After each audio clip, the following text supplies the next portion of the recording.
Well, nakapaglabas na ng TRO kahapon ng ating kataas-tasang hukuman. At ito naman ay maliwanag, no?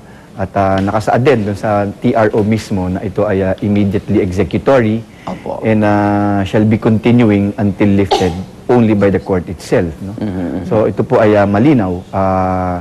Doon naman po sa sinasabing contempt proceedings, we also have to observe due process. No? Kung talagang merong maliwanag na paglabag, tahasang paglabag dito, ay bibigyan naman natin, at ito naman ay nakasaad din, no, sa ating rules of court, bibigyan natin ng due process, no, kung sino man ang sinasabing lumabag dito ng tahasan. Pero doon sa parang sa inyo, sabi nyo, lahat ng liable ay pwede nga masampa ng contempt. Ano ho ba yung nakasaad sa rules na parusa dito?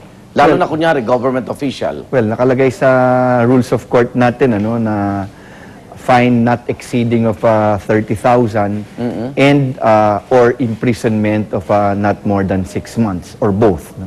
Yun po ang penalty for indirect contempt of court. First time ho ba nangyari na ang isang utos ng Korte Suprema ay hayagang hong ganito parang tinutulan ng isang government official, lalo na sa Justice Secretary pa ho, Attorney?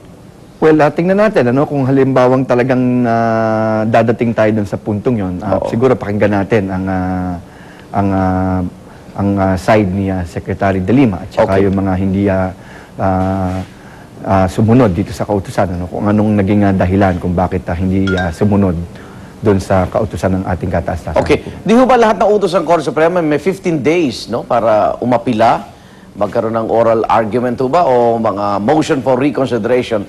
But dito parang yung binanggit nyo kanina na talagang ipatutupad na agad ito, yung kautusan na ito. Yan ang nature ng isang temporary restraining order na talagang immediately executory yun.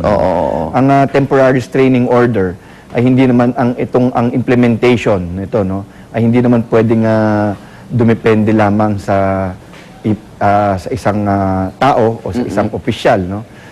Ang korte lamang ang pwedeng magsabi kung kailan to pwedeng masuspend or malift, no.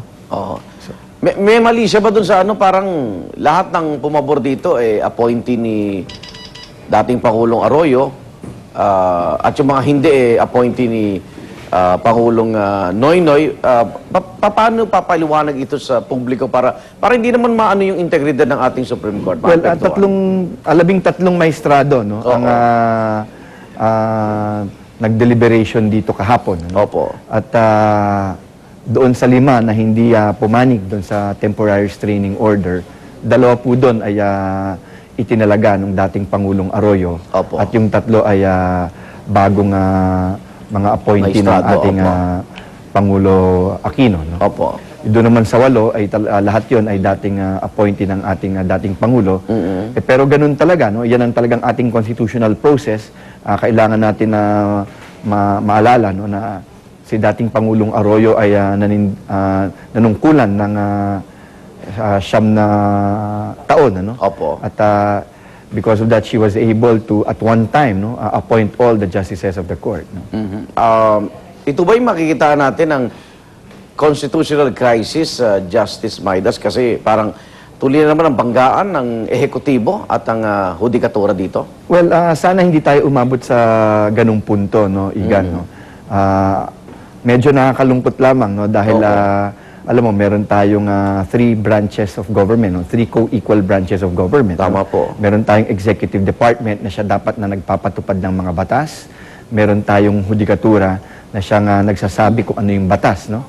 At pagka ito naman ay talagang mandato at trabaho ng ating judiciary, no, na magsabi kung ano talaga yung batas, no? Kung ating maalala, yung 2 petisyon na inihain, yan ay inihain nung last week pa, no? Nung nakaraang linggo, no? After those 2 petitions were filed, all the justices were given copies of the petitions. They were able to go over these petitions even over the weekend. Talagang pinag-aralan to, no? Kahit hindi minadali, hindi minadali. Kahit naman yung deliberation kahapon, ano, naging masusing deliberation yon, medyo talagang marami silang mga pinag-usapan doon. Right to life, constitutional right to travel, constitutional presumption of innocence. Lahat po yun talagang pinag-usapan. At nung natapos nga yung kanilang deliberasyon, ay nagbotohan sila. At ang naging botohan na 8-5, yan po ay desisyon at utos ng ating kataas-taasang hukuman, dapat po sana sundin natin at respetuhin yan. Okay, ang nakakabahala lang dito kung mismong Justice Secretary ay may ganitong paninindigan na hindi sundin itong kautusan sa Supreme Court. Ano makakapigil sa mga ordinaryong kasong binibigay nyo ng TRO? Yun nga ang Hindi igan ba? ang sinasabi ko, no? Kaya medyo nakalungkot. No?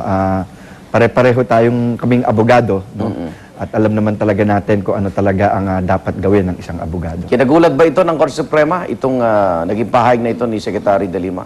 Well, hindi ko naman nakausap, no, ang ating mga maestrado tungkol dito, no? Pero para sa akin, mas nakakalungkot kaysa sa mas nakakagulat. Okay. Maraming salamat, Supreme Court Administrator and Spokesman Justice Jose Maidas Marquez. Abangan niyo po Salamat mamaya din po. sa talakayan with Igan ng panayam kay Budget Secretary Butch Abad para po sa panig ng Administrasyong Aquino at makakasama rin natin si House Minority Leader Edsel Lagman.